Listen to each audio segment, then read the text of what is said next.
भक्तों हर हर महादेव। रामायण पाठ्यक्रम में आइए चौपाइयों का गायन करें, उनका भावार्थ समझें।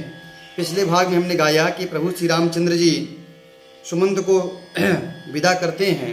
इसके बाद केवट से नाव मांगते हैं और केवट नाव देने से मना करता है। तब प्रभु श्री रामचंद्र जी उसे पैर धोने की अनुमति देते हैं।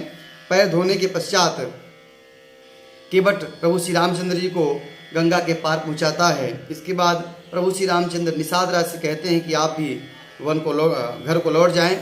तब निषाद राज जी कहते हैं कि मैं आपके साथ चलूँगा, आप जहाँ रुकेंगे वहीं मैं आपकी पर्णकुटी बनाने के बाद फिर आप जैसा कहेंगे वैसा करेंगे।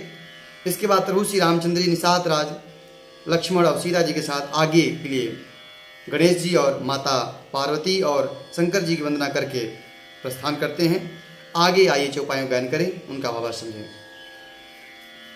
तेहि दिन बिटप तेहि दिन भयऊ बिटप तर बासु, लखन सखा सब कीन्हि सुपासु। पात प्रात कृत करि रघुराई, तीरथ राजु दीखि प्रभु जाई। उस दिन पेड़ के नीचे निवास हुआ। लक्ष्मण जी और सखा गुह ने सब व्यवस्था कर दी।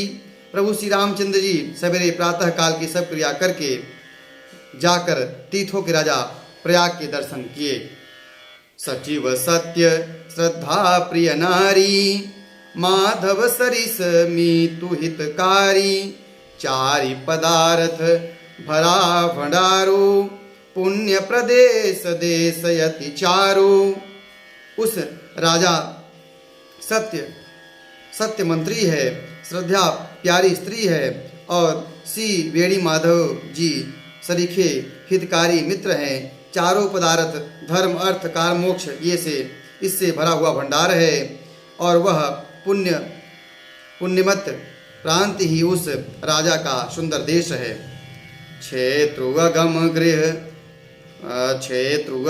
गढ़ु गाढ़ सुहावा, सपने हूँ नहीं प्रतिपक्षिन पावा। से न सकल तीरथ भर बीरा, कलुष अनीक दलन रन धीरा। प्रयाग क्षेत्र ही दुर्गम मजबूत और सुंदर गढ़ किला है, जिसको स्वप्न में भी शत्रु नहीं पा सकते हैं। संपूर्ण तीर्थ ही उसके श्रेष्ठ वीर सैनिक हैं और पापी सेना को कुचल डालने वाले बड़े रणधीर हैं। संगम सिंहासन सुठि सोहा, शत्रु अखय बट मुनि मनु मोहा। चवर जमनु अरु गंग तरंगा, देखी होय दुख दारिद भंगा। गंगा यमुना और सरस्वती संगम ही उसका अत्यंत शोभित सिंहासन है। अक्षय वट छत्र है और मुनियों के भी मन को मोहित कर लेता है। यमुना जी और गंगा जी की तरंगे उसके चवर हैं, जिसको देख ही दुख और दरिद्रता नष्ट हो जाती है। से वही सुखते साधु सुचि, पावही सब मन काम। बंदी वेद पुराण गण, कहाई विमल गुण ग्राम। पुण्यात्मा पवित्र साधु उनकी सेवा करते हैं और सब मनोरथ पाते हैं। वेद और पुराणों के समूह भाट हैं और उनके निर्मल गुणों का बखान करते हैं। को कही सकई प्रयाग प्रभाव, कलुष पुंज कुंजर मृगराव। अस तीरथ पति देख सुहावा, सुख सागर रघुवर सुख पावा। पापों के समूह रूपी हाथियों के मारने के लिए सिंह रूप प्रयागराज का प्रभाव कौन कह सकता है। ऐसे सुहावने तीर्थराज का दर्शन करके प्रभु सुखधाम श्री राम को भी सुख प्राप्त हो रहा है। कहि सिय लख नहीं सखहि सुनाई, श्री मुख तीरथ राज बड़ाई। करि प्रणाम देखत बन बागा, कहत महात्म यति अनुरागा। अपने श्री मुख से सीता जी और लक्ष्मण जी को और सखागु को तीर्थराज प्रयाग की महिमा कहकर सुनाई। तदंतर प्रणाम करके वन और बगीचों देखते हुए बड़े प्रेम से उनकी महात्म कहते हैं। यही विधि आई बिलो की बेनी, सुमिरत सकल सुमंगल देनी। मुदित नहाय कीन शिव पूजा, पूज जथा विधि तीर्थ देवा। इस प्रकार श्री रामचंद्र ने त्रिवेणी का दर्शन किया, जो स्मरण करते ही सब सुंदर मंगलों की देने वाली हैं। फिर आनंद पूर्वक स्नान करके शिव जी की पूजा की और विधिवत तीर्थ देवताओं का पूजन किया। तब प्रभु भरद्वाज पहियाए, करत दंडवत मुनि उर लाए। मुनि मन मोदन कछु कहि जाई, ब्रह्मानंद रास जनु पाई। स्नान पूजा करके निवृत्त होकर प्रभु श्री रामचंद्र जी भरद्वाज के पास आए और दंडवत करके उन्हें प्रणाम किया। तो मुनि ने उन्हें उठाकर हृदय से लगा लिया। उनके मन का आनंद कुछ कहा नहीं जाता, मानो उन्हें ब्रह्मानंद की राशि मिल गई हो। दीन अशेष मुनि शिवर अति आनंद अस जानी, लोचन गोचर सुकृत फल मनहु किए विधियानी। मुनीश्वर भरद्वाज ने आशीर्वाद दिया और उन्हें हृदय में लगाकर ऐसा आनंद हुआ कि मानो आज विधाता ने हमारे संपूर्ण पूर्णों के फल देकर आंखों के सामने कर दिए हैं। कुशल प्रश्न करी आसन दीने, पूज प्रेम परिपूर्ण कीन्हे। कंद मूल फर अंकुर नीके, दिए आन मुनि मनहु अमीके। फिर भरद्वाज जिसने प्रभु से उनका कुशल क्षेम पूछा और उनका प्रेम सहित पूजन करके संतुष्ट कर दिया। फिर उन्हें अमृत के समान कंदमूल फल खिलाए। सियलखन जन सहित सुहाए, अति रुचिराम मूल फल खाए। भय विगत श्रम राम सुखारे, भरद्वाज मृदु बचन उचारे। सीता जी, लक्ष्मण जी और सेवकों सहित श्री रामचंद्र जी ने सुंदर मूल फलों को बड़ी रुचि के साथ खाया। थकावट दूर होते ही श्री रामचंद्र जी सुखी हो गए। तब भरद्वाज ने उनसे कोमल वचन कहे।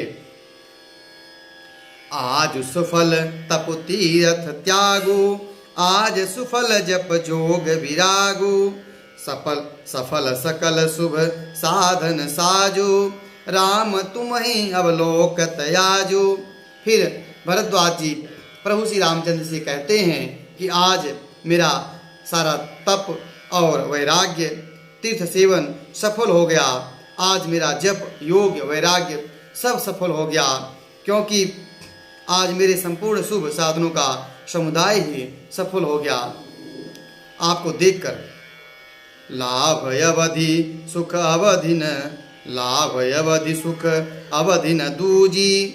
तुमरे दर्श आस सब पूजी, अव करि कृपा देहु बरे हो। निज पद सरसिज सहज सने हो।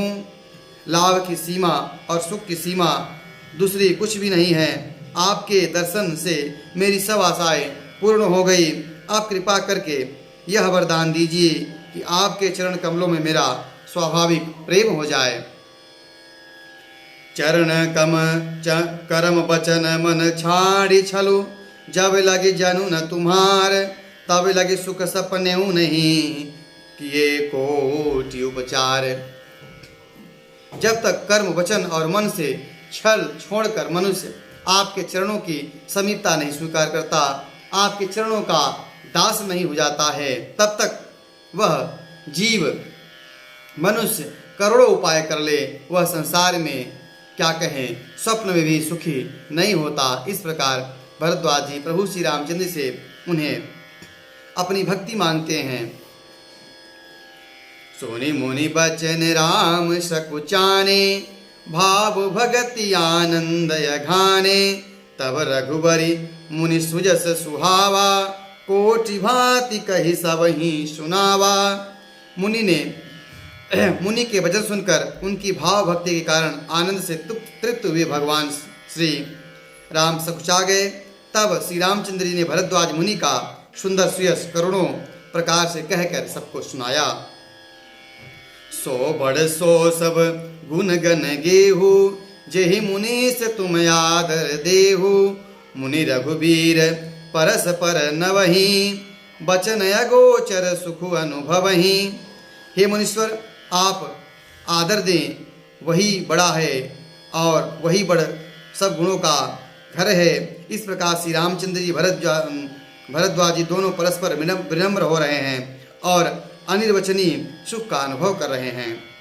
यह सुधि पाई प्रयाग निवासी, बटु तापस मुनि सिद्ध उदासी, भरद्वाज आश्रम सब आए, देखन दशरथ सुवन सुहाए। वह श्री रामचंद्र जी, लक्ष्मण और सीता जी की आने की खबर पाकर प्रयाग निवासी ब्रह्मचारी तपस्वी मुनि सिद्ध उदासी सब श्री दशरथ जी के समूहों, श्री दशरथ जी के सुंदर पुत्रों को देखने के लिए भरद्वाज जी के आश्रम पर आ गए। राम प्रणाम कीनि सब काहू, मुदित भरे भर लहि लोचन लाहू, देहि आशीष परम सुख पाई, फिरे सराहत सुंदरताई।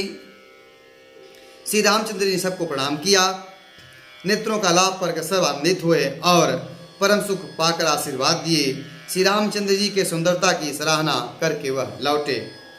राम की विश्राम निशि प्रात प्रयाग नहाय, चले सहित सिय लखन जन, मुदित मुनहि सिरुनाई।